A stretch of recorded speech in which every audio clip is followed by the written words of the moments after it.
I had braced myself for a disastrous blind date, but I hadn't prepared for my match to be an orc. The Broken Mug Tavern in the border town of Rhymeford had just replaced its sign after the war. The windows were still smudged with soot. The wooden floors carried the faint scent of old smoke, and the patrons were all folks who didn't believe in peace, veterans like me, refugees, hunters who'd lost their woods, merchants who'd lost their roots.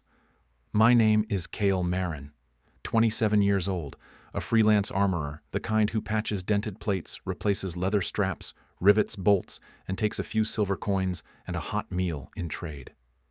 I live alone in an attic room, just big enough for a straw bed, a tool chest, and too many memories.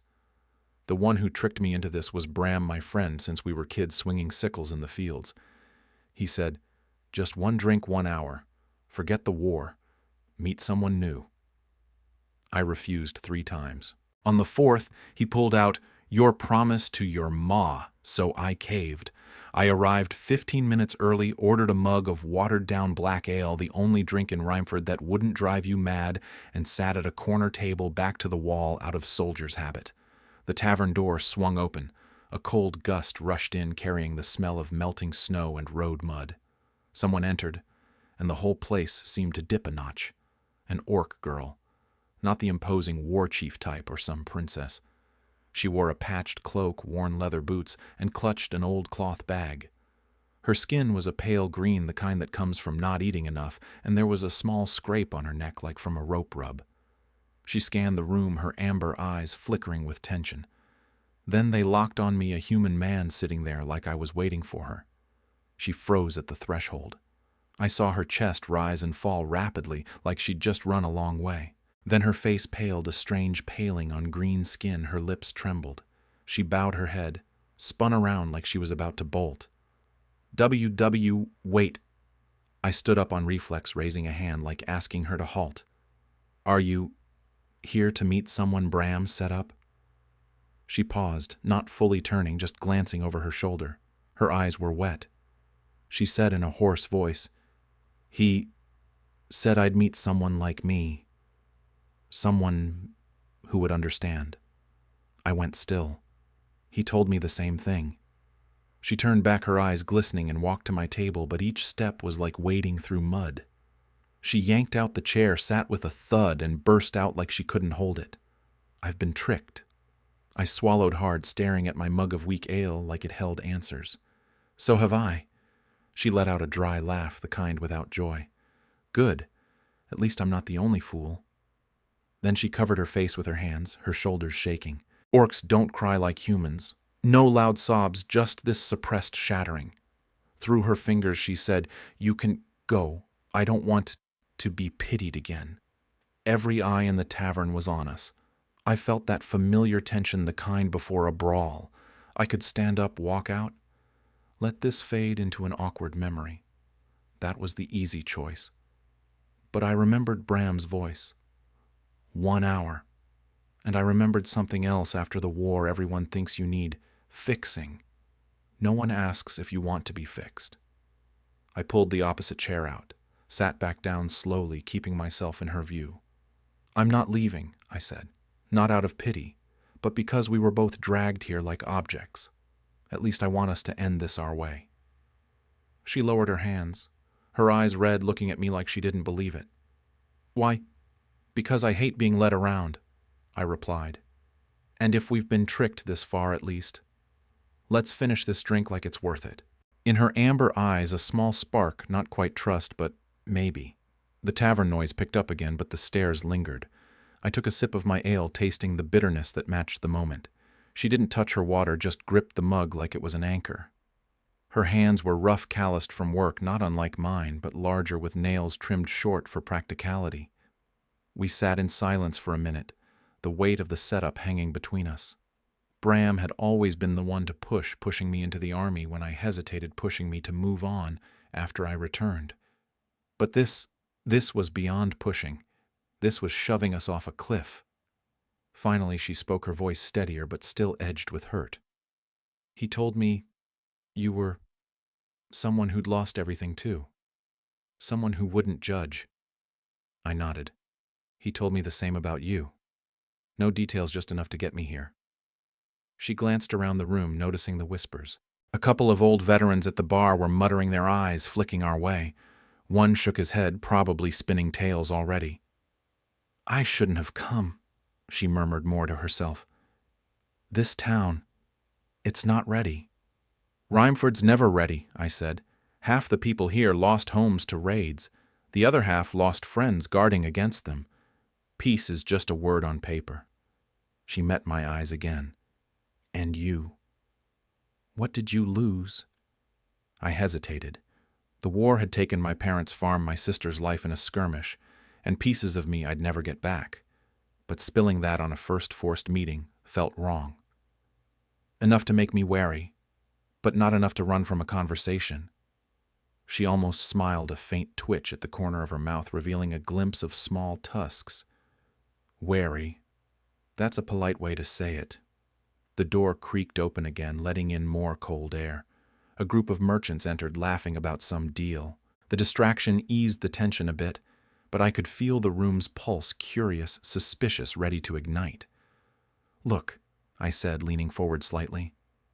We don't have to pretend this is anything. Bram's an idiot with good intentions, but since we're here and we've both been lied to, tell me something real. Why'd you agree to come? She stared at her mug, tracing the rim with a finger. Because, after the war, everything's gone. My village Stonebrook was half burned, no family left. Bram said this could be a start, a way to belong somewhere. Her words hit close. Belonging. That's what I'd been chasing too in my quiet way, fixing armor, staying out of trouble, pretending the attic wasn't lonely. I get that, I admitted. I came because he wore me down.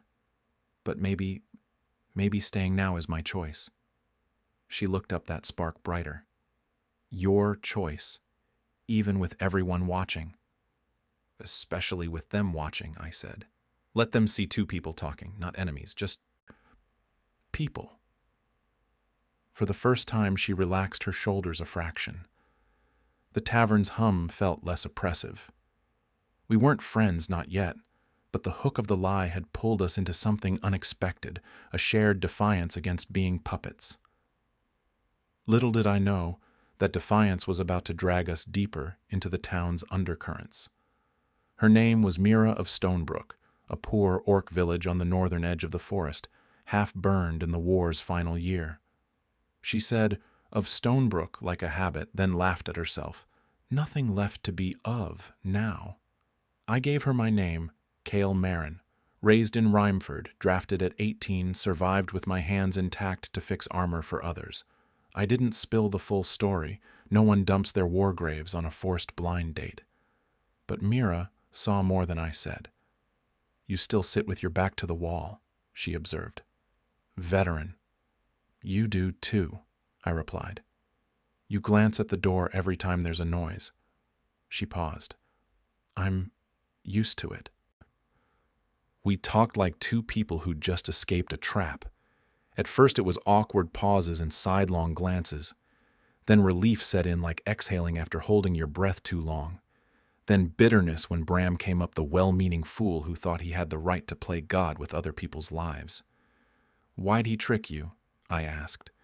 Mira squeezed the edge of her water mug. She didn't drink ale because ale makes human men louder. Because he thinks I need a human to start over. To integrate. He didn't ask what I wanted. I nodded. He thinks I need to forget. She looked at me intently. Do you want to forget? I almost said yes, but then I thought of the nights I jolt awake at creaking doors, the knife I keep under my pillow. I sighed. I can't forget. I just learn to live while remembering. Mira said nothing for a moment. Then she nodded slightly like she'd heard something true. The tavern grew noisier, a few drunks casting glances our way. Orc in here for what? One muttered. Another smirked, probably hunting. I saw Mira stiffen. Her shoulders tensed like she was ready to bolt. I hated that feeling, the way someone has to shrink just for existing. I stood tossing a few coins on the table. Let's go, I said quietly. Not running, just changing spots. Mira eyed me warily. Go where? Down to the riverbank, I said. Fewer people. We stepped out of the tavern. The cold wind slapped my face, but it was fresher than the stink of ale and prejudice. The Rime River cut through Rhymeford like a long scar, its waters black and cold. On either side were ramshackle wooden houses, roofs patched with rotting thatch from the war. Mira stood staring at the water, saying like to herself, I thought this would be the most humiliating night of my life. Me too, I replied. But at least now I know I'm not alone in being pissed off. Mira let out a small laugh, the first with any warmth. Then she said, her tone serious again. You could go back to the tavern and forget me. I wouldn't blame you. I looked at her, a regular orc girl, poor tired, but standing straight. I said honestly, if I go back, I'm just letting myself be led around again. I don't want that. We stood in silence for a while, listening to the water rush. I thought that was a decent end, two strangers saving each other from a prank. But just as Mira was about to say goodbye and head to her inn, a familiar voice echoed behind us. See, I told you, you two are hitting it off, Bram. And he wasn't alone.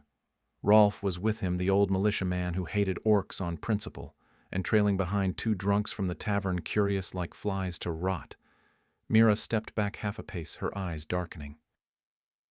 Did you bring him here? She asked me, her voice cold. No, I said immediately. I didn't know he followed. Bram spread his arms, grinning like an idiot. I just wanted to make sure you two didn't kill each other. See, I was right. You needed a push. Mira snarled. Your push makes me want to die of shame. Bram's smile froze, but he tried to joke. Come on, don't be so sensitive. The war's over. Live a little. I stepped forward, putting myself between Bram and Mira. Bram? I said slowly. You lied to me. Bram shrugged. If I'd told the truth, would you have gone, no? See, I did the right thing. I clenched my fists. You did right for you, not for me. Rolf piped up, his voice dripping sarcasm. Give it a rest. What's an orc got to be heard about? They don't even know shame. That made Mira flinch like a slap. I saw her nails dig into her palms until they whitened. I whipped around to Rolf. Shut it, Rolf sneered. Defending it now, Kale, you forget what they did to your home? I remembered. Vividly. But I also remembered orc villages raised orc kids starving behind lines. War didn't leave anyone clean. Rolf. I said, I haven't forgotten. I just don't want to live chained to that memory. One of the drunks laughed. Oh, the veteran's turning poet. The air heated up. Mira scanned around looking for an escape. I knew if she ran, they'd mock her more. If she stayed, they'd provoke until fists flew. Bram finally sensed his mess. Hey, let's not get tense. Mira cut in. You think you helped me. You turned me into the town's entertainment. Rolf spat on the ground. What right does it have?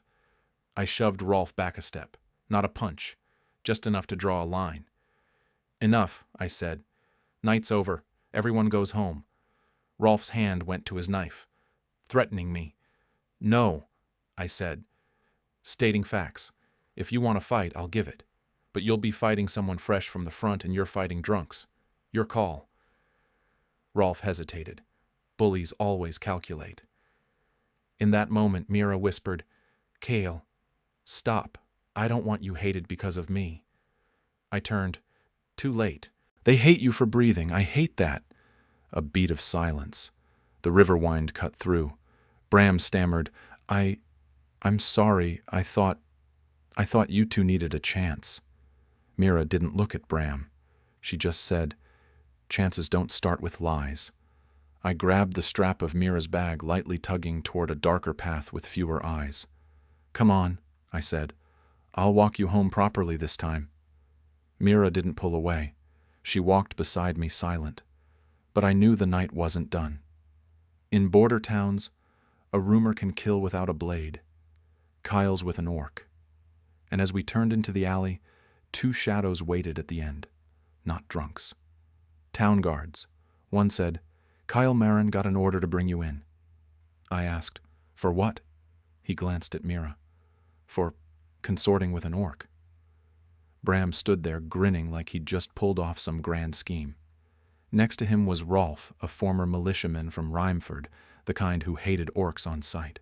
And trailing behind two drunks from the tavern shuffled along curious like flies drawn to a fresh wound. Mira took half a step back, her eyes darkening. "Did you bring him here?" she asked me, her voice ice cold. "No," I said right away. "I didn't know he followed us." Bram spread his arms wide, all carefree. "I just wanted to make sure you two didn't kill each other. See, I was right. You needed a little push." Mira snarled. "Your push makes me want to die of shame." Bram's smile stiffened, but he tried to play it off with a joke. "Come on, don't be so sensitive. The war's over, live a little." I stepped forward, putting myself between Bram and Mira. "Bram," I said slowly, "you lied to me." Bram shrugged. "If I'd told the truth, would you have gone, no? See, I did the right thing." I clenched my fists. "You did right for you, not for me." Rolf jumped in, his voice dripping with mockery. "Give it a rest. What's an orc got to be heard about? They don't even know shame." That hit Mira like a slap. I saw her nails dig into her palms until they went white. I whipped around to Rolf. "Shut it." Rolf sneered. "Defending it now, Kale, you forget what they did to your home." I remembered vividly the raids that took my family's farm, the skirmish that killed my sister. But I also remembered the orc villages we'd burned in retaliation, the starving kids behind enemy lines. War didn't leave clean hands on anyone. "Rolf," I said, "I haven't forgotten. I just don't want to live chained to that memory." One of the drunks behind him chuckled. "Oh, the veteran's turning poet." The air got hotter. Mira scanned around like she was plotting an escape. I knew if she ran, they'd mock her even more. If she stayed, they'd poke until fists flew. Bram finally sensed the mess he'd made. "Hey, let's not get tense." Mira cut him off, her voice trembling but clear. "You think you helped me? You turned me into the town's sideshow." Bram paled. Rolf spat on the ground. "What right does it have?" I stepped up, shoving Rolf back a step. Not a punch, just enough to draw a boundary. "Enough," I said. "Night's over. Everyone goes home." Rolf's hand dropped to his knife, threatening me. "No," I said, stating facts. "If you want to fight, I'll give it. But you'll be fighting someone fresh from the front lines, and you're fighting drunks. Your call." Rolf hesitated. Bullies always do the math. In that moment, Mira spoke up, her voice low. "Kyle, stop. I don't want you hated because of me." I turned to her. "Too late," I replied. "They hate you for breathing. I hate that." A beat of silence. The river wind sliced through cold and sharp.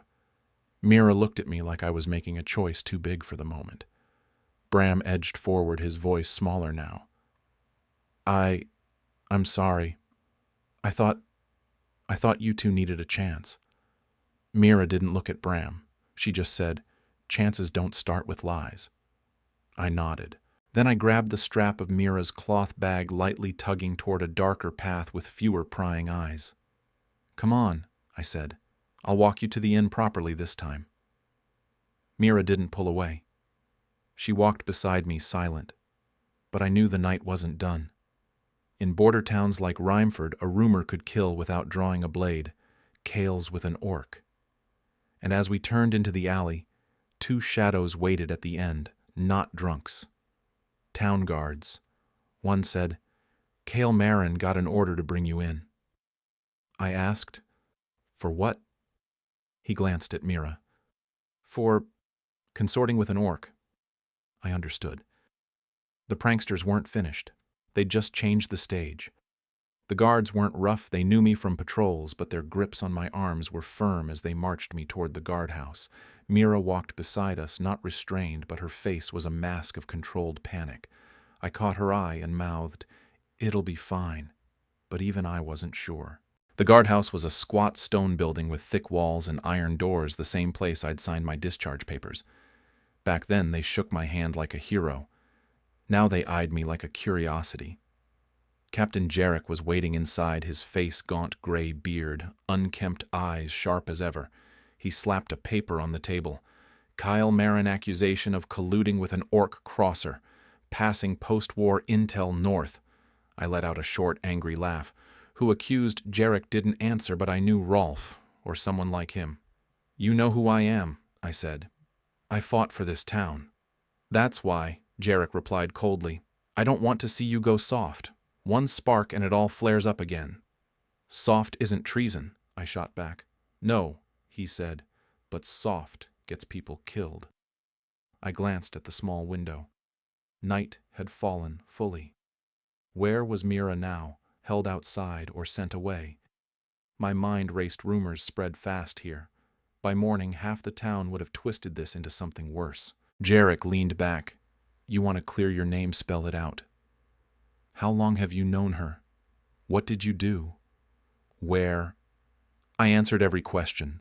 The blind date setup, the lies from Bram, the talk at the tavern and river. But the more I spoke, the more humiliated I felt, having to prove that a conversation between a human and an orc wasn't a crime. That was the real insult. The door banged open and Bram was hauled in his face, ashen. He looked at me, then Jarek, stammering, I just wanted to help. Jarek slammed the table. Help by getting a veteran accused and an orc turned into bait. Bram bowed his head. I'm sorry. The door opened again. A guard let in. Mira. She wasn't bound, but she clutched her bag like it was about to be snatched. Her face was too calm, the calm of someone used to interrogations. Jarek turned to her. Name. Mira, she said. Mira of Stonebrook. Stonebrook's north, Jarek noted. What are you doing here? Mira glanced at me for a beat, then said, Looking for work. Kitchen scrubbing, laundry. Field labor, anything. My village burned. I have no home. Jarek swung to Bram. And what did you tell her? Bram stuttered. I said I'd set her up with a widower orc, someone in the same boat to ease the pain. Mira interrupted, her voice sharp. You said Kyle was the same. I added, and you told me I'd meet a human girl who'd lost her family. Just your type. Jarek went silent for a long stretch. Then, you two got played. No evidence of collusion, but... He looked up at me. Kale, you get it. In Rhymeford, just being seen with an orc folks write the rest of the story themselves. I did. Mira did too. In her eyes was the weariness of someone who'd ended one war only to step into another, the war of surviving fake peace. Jarek tapped the table. I'll release you. And her. He turned to Mira. But you leave town by dawn. I don't want the locals heating up over you. Mira stiffened. I shot to my feet. No. Jarek stared. What? I said no, I repeated. She hasn't done anything wrong to be run out. Jarek exhaled. You want the war to flare up? I want it not to, I said. And it will if we keep treating people like enemies just for being. Silence stretched. Bram's eyes were wet. Mira looked at me like she couldn't believe I'd dare. Jarek finally said, Then you're responsible. Any trouble your name gets called? I'll take it, I replied. Mira whispered, Kyle, why? I met her gaze. Because we both got tricked into this. But at least I don't want to be tricked into being a coward. The guardhouse in Rhymeford was a low stone building with thick walls and iron doors. I'd been here before signing my discharge papers. Back then they shook my hand like a hero. Now they looked at me like some oddity. The guards weren't rough. They knew me from old patrols, but their grips on my arms were firm as they marched me inside. Mira walked beside us, not bound, but her face was a mask of controlled panic. I caught her eye and mouthed, It'll be fine. But even I wasn't convinced. Captain Jarek was waiting, his face gaunt, gray beard, unkempt eyes sharp as daggers. He slapped a paper on the table. Kale Marin accusation of colluding with an orc border crosser, passing post-war intel north. I let out a short, bitter laugh. Who accused? Jarek didn't answer, but I knew Rolf or someone cut from the same cloth. You know who I am, I said. I fought for this town. That's why, Jarek replied coldly. I don't want to see you go soft. One spark and it all flares up again. Soft isn't treason, I shot back. No, he said, but soft gets people killed. I glanced at the small barred window. Night had fallen hard outside. Where was Mira now? Held in a side room, or sent packing because of rumors. My mind raced, gossip spread like wildfire here. By morning, half the town would twist this into betrayal. Jarek leaned back in his chair. You want to clear your name, spell it out. How long have you known her? What did you do? Where? I answered every damn question. The blind date set up, Bram's lies, the talk at the tavern and by the river. But the more I spoke, the more humiliated I felt, having to prove that a simple conversation between a human and an orc wasn't a crime. That was the real knife twist. The door banged open and Bram was hauled in his face, pale as milk. He looked at me, then Jarek, stammering, I just wanted to help. Jarek slammed the table so hard the inkwell jumped. Help by getting a veteran accused and an orc turned into bait. Bram bowed his head like a scolded child. I'm sorry. The door opened again. A guard let in. Mira. She wasn't tied, but she clutched her cloth bag like it was about to be ripped away. Her face was too calm, the kind of calm from someone who'd been questioned too many times before. Jarek turned to her. Name. Mira, she said steadily. Mira of Stonebrook. Stonebrook's north of the border. Jarek noted, his eyes narrowing. What are you doing here? Mira glanced at me for just a beat, then answered, looking for work. Scrubbing kitchens, washing laundry, field labor, anything. My village burned. I have no home left. Jarek swung back to Bram. And what did you tell her? Bram stuttered. I said I'd set her up with a widowed orc, someone in the same boat, to ease the pain. Mira interrupted, her voice sharp as a blade. You said I'd meet an orc widower, someone who'd understand the loss. You said Kale was the same. I stood up. And you told me I'd meet a human girl who'd lost her family? Just your type. Jarek went silent for a long stretch, rubbing his beard.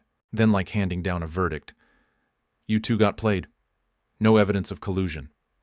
But, he looked up at me hard. Kale, you get it. In Rhymeford, just being seen standing next to an orc folks write the rest of the story themselves. I did. And Mira did too. In her eyes was the exhaustion of someone who'd ended one war only to walk into another, the war of surviving in false peace. Jarek tapped the table rhythmically. I'll release you, and her. He turned to Mira. But you leave town by dawn. I don't want the locals heating up over you. Mira stiffened like she'd been struck. I stepped forward immediately. No. Jarek stared. What? I said no.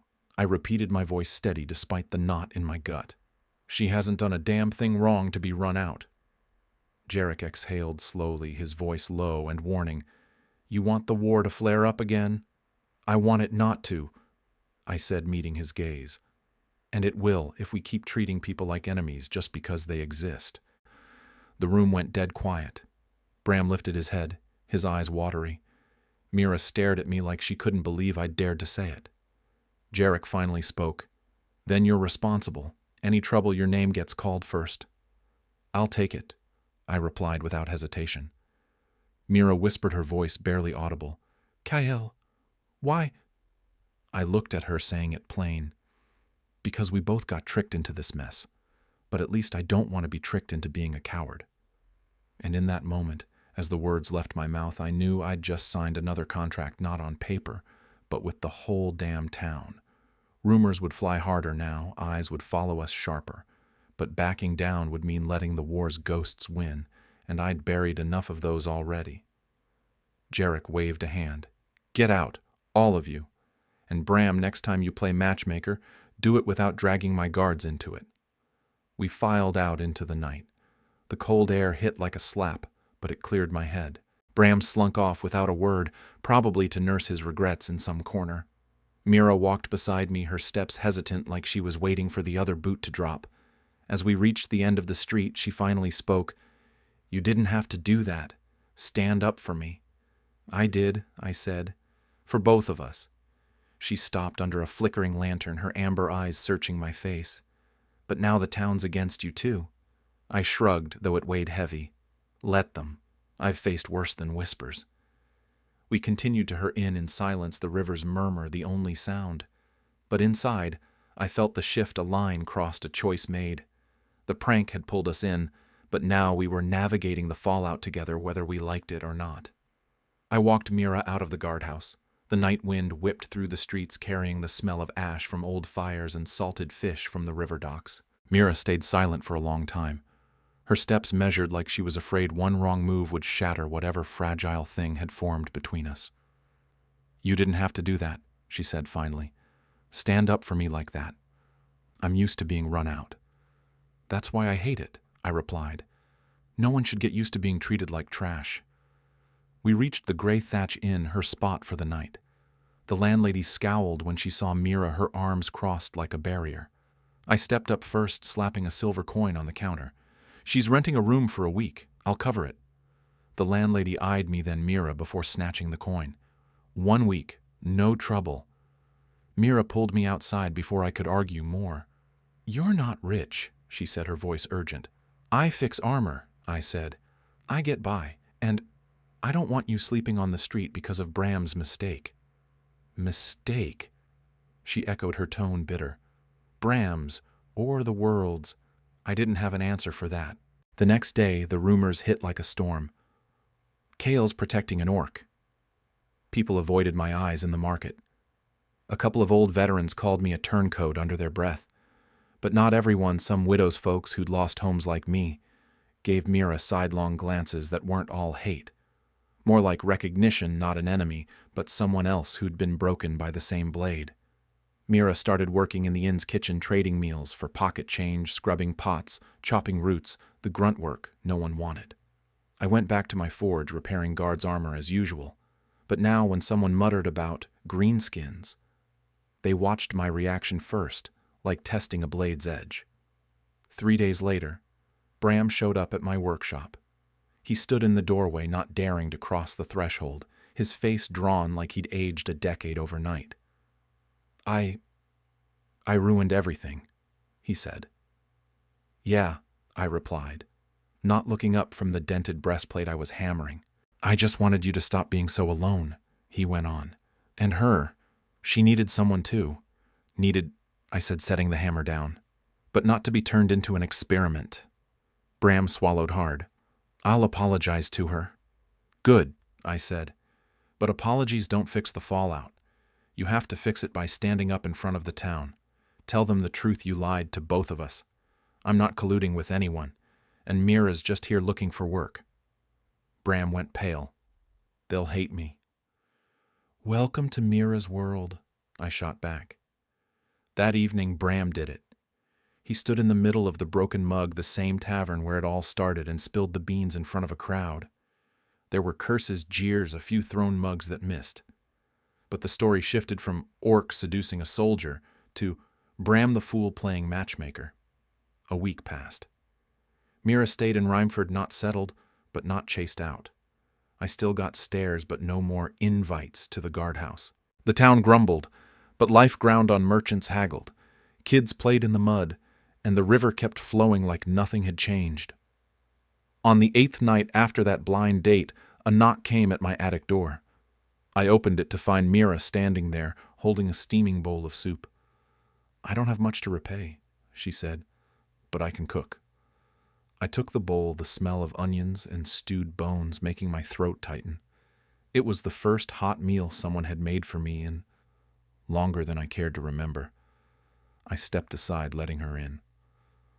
The room was cramped, my straw bed, tool chest, an old armor piece hanging on the wall, but it felt warmer with her there. Mira sat on the edge of the bed, glancing around at the scattered rivets and leather scraps. "I still feel scared," she admitted. "Scared of being run out. Scared. You'll regret this."